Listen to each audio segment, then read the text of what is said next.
One more talk, and we'll get to hear our beloved prophet give his closing remarks. In a press conference on August 16, 2018, Wana o te pretitini Nelson, wa tur e papu te whatu i rutu i te uwhirurir ai te prau no te whawha arheo te ua, tānei heheu mei no tānei taretia o hei te taretia i tumetia, i te whiam oit momhana hopi anei. E uhipar ia te titohi a tātu i rawe no te tu atiro i tōna hina aru. E piti mahane muri mai te ahurmau au no ATT, te Montreal i tanata maua te pretitini Nelson. I muri mai ta maua rurur ai te maumero i rutu i te wharin henhira te pare de konkre wa uiwihia te pretitini Nelson. O whaai mei o ia e te ohi e whaatumu whaahau i te oa o te itaretia, e whaarue i te hoe peu wa hau te hanera matheiti te mauro. Tarara, wa pro o ia ai te ai maro i te oa o te itaretia. He tu he peto mai muri mai wana o te pretitini Nelson i roto i te amuira arhei. Wa tur ei papu te whatu i roto i te uwhirurir a i te fof arhei o te oa tānei hor o mei no tāna itaretia o i te itaretia i tu metia i te whiam o i te momhana hopi anei. O te whaorei ho te promai e, o te e hoi, te oa o te topahi e tau itaretia. Wa prof ahu era o ia e, ai te ei maro i te oa o te itaretia. E wir a te hiti mai. No te hapai. I tēnei, e tau ahurur amatei te hoi tātou i te whaari noara i te oapi e momoni. Te popuhi mene no te whaare mene momoni. Te mau video e momoni au. Te himene primary tamarua momoni au. Ai te te hapira tumua te meti e taui, e mia mure ore. Trara e heheuhia mai te mau tahira ta e te fufu ano te uhipa te whaora i tō rātou tau mau. I te pepe ua pro te pretitini Nelson e uhipa tau mauro te whaahau a. E ere te ue uhipa i tupu.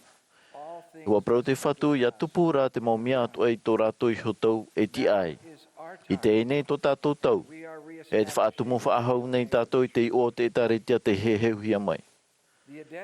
No te hiroa, e no te hopi au te taretia i tu metia i te whiam o te momhana hopi anei, te tauhi a tātou ia pihi i tōna i oa. I te terani wau, ai te moro anei, i reira te profeta i o te whatimita i te teima a mero no te taretia i te tūra e wha i te taretia i Amerita apato erau e apatoa, e wha i o i te ao. Wa pro te whatu i te uhipa no te tautura e uhipa maere e te umere. Wa pro o ia no te hoe whawhaura e whaatupuhi e te momhana hopi ara e tia ei ia hamai te ehia te onei.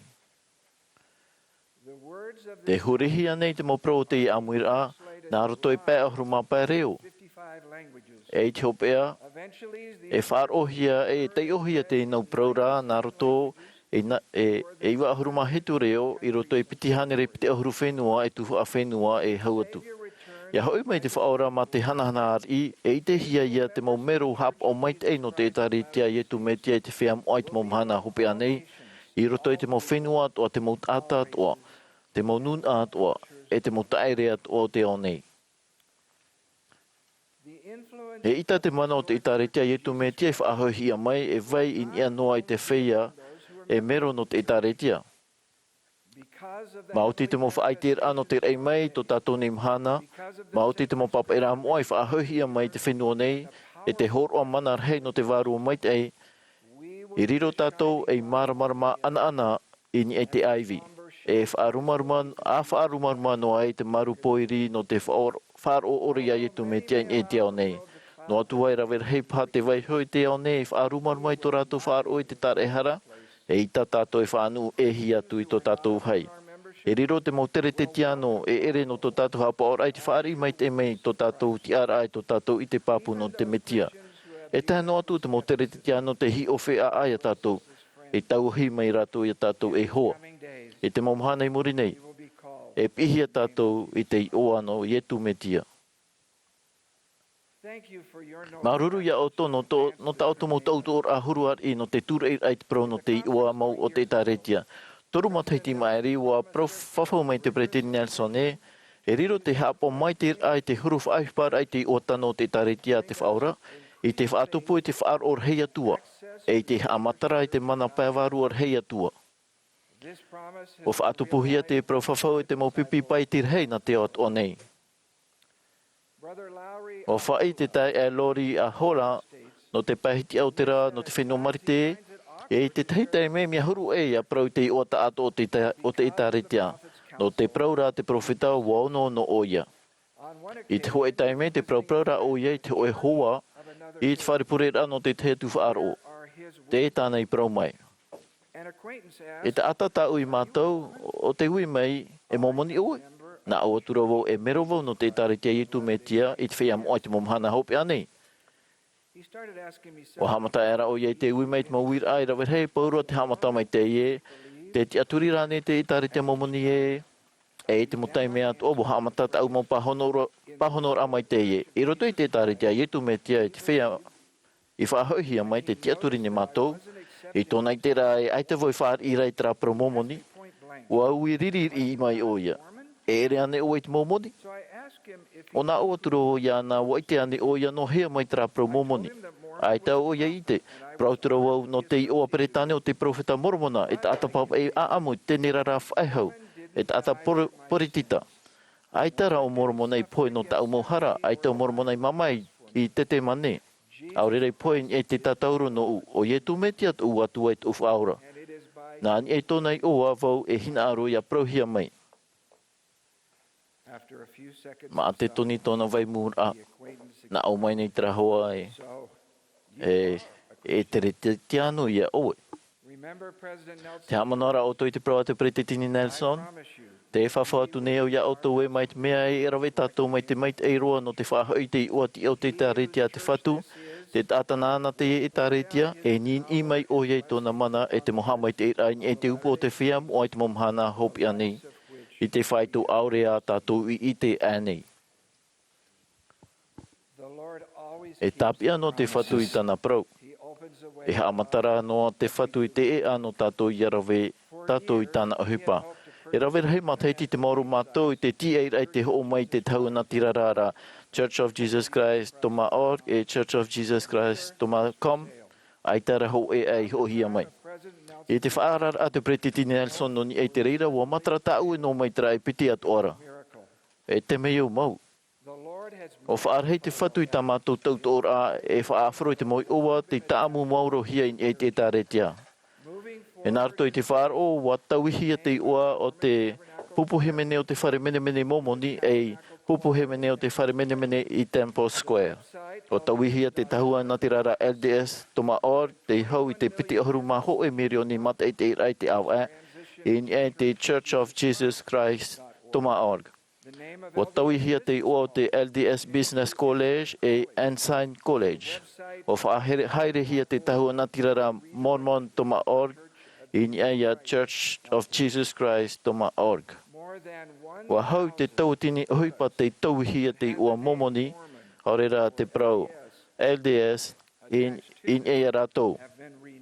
O whaatiti e wharo, te whea moa hapa o mai te tarato iso, tahua na tirara, te mau podcast e te mau reni Twitter.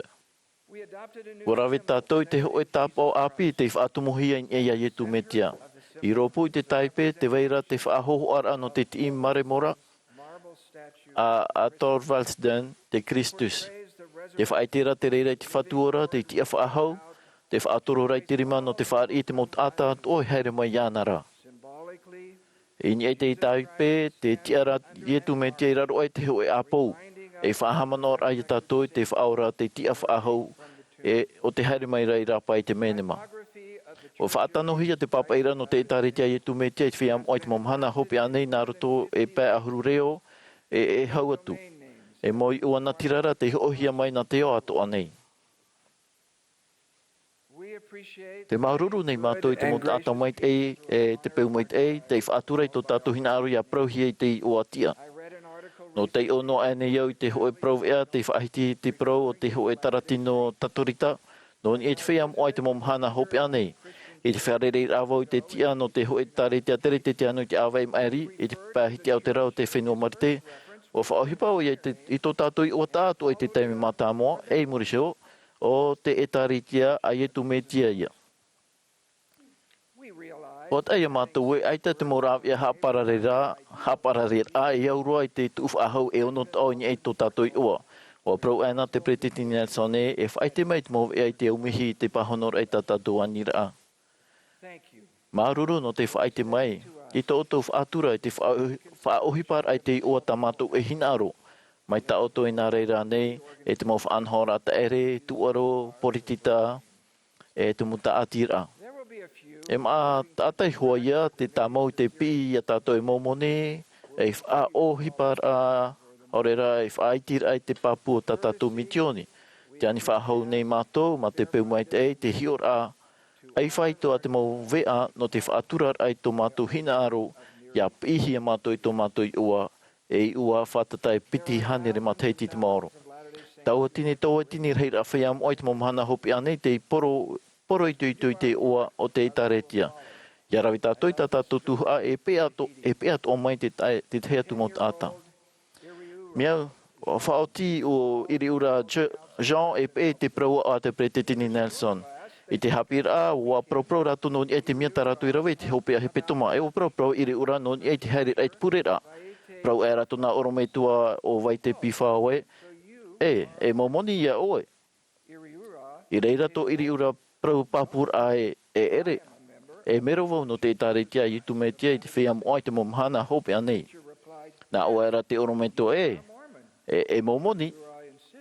Hono era iri ura e ere. E mero wau no te etare tia i tu me te whiam oi te momhana hopi anei. Wa mai rero te oro me tua piwhau i te mana papu o iri ura. Wiwi atura tōna mon ono te ha o ia i ono no ei. E whaohipa i te uaroa o tōna etare tia. Whaotia era o ia i tua tapaparhei atua. He more mai, e te paptitor ahia te tuahine vai te piwhau. Wa ha maruru o ia. Ia iri ura, i te whaarora i te praua o a te pretitini Nelson. Ai tei ei maro i ni ei te o te taretia. Hairian ei mua ma te whaaro. Ia nene tātou i te pei te praua o a te whatu, te hehuia mai tāna profeta ora, mai te peuhuara. E mia i tātou ora amata moa i te tauhia te hea ai te whaatutia. E hamai te whatu ia tātou ma te mana pēwaru hauatu. E tono mai o iei tāna mo meira hei no te pāturu ia tātou, e no te tia i piheiho ia tātou. E whari tātou i te mana o haapapu e te mana whari ia te whatu. E i te matawau no te mana no te rei pārhei nei ni ei tō tātou profeta here, te pretitini Jerusalem Nelson. Tōna hina aro reirua, o te iau mai te whatu i tāna ahupa e ia hamai te o iei te mutamar ia tō tātou mitu i te ora. No te mōmea o tā ui hoi i ora, te propapu nei iau no te here o te whatu iana. O oia, te profeta a te atua. Te whaite nei iau e o ie tū te metia, te tamaitia te atua.